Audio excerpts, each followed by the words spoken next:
The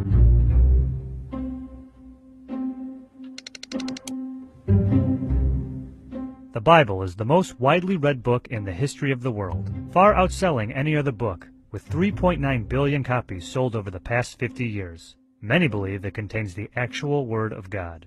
But many people don't realize that over the past 2,000 years, this sacred text has changed a great deal.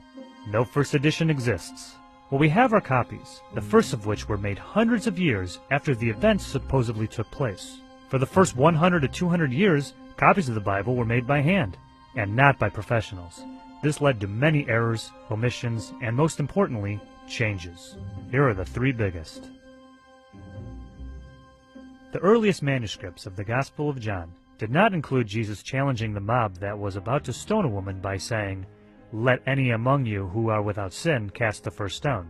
In fact, the story was inserted into the book of John somewhere around 200 to 300 years later. Bill Warren, scholar at the New Orleans Baptist Theological Seminary, told NPR, "The early church canonized books and not stories. So when it had authentic stories from Jesus in the oral tradition, they had to find a way to put it in the text."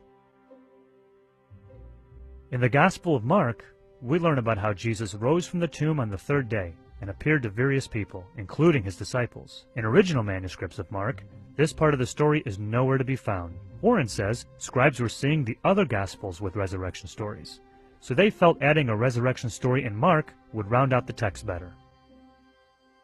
In the Gospel of Luke, Jesus' dying plea for his executioners to be forgiven, for they know not what they are doing, was not originally intended to describe the actions of the Romans. According to Bart D. Ehrman, the author of Misquoting Jesus, the story behind who changed the Bible and why, in earlier versions it was meant to refer to the Jewish leaders who had sentenced him to death. He told NPR this was a problem for Christians in the 2nd and 3rd centuries, who believed God hadn't forgiven the Jews and still blamed them for killing Jesus.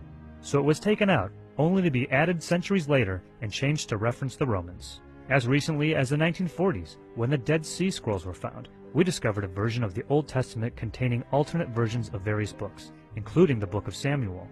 Scholars continue to argue about many aspects of the Bible and how it's changed over the centuries.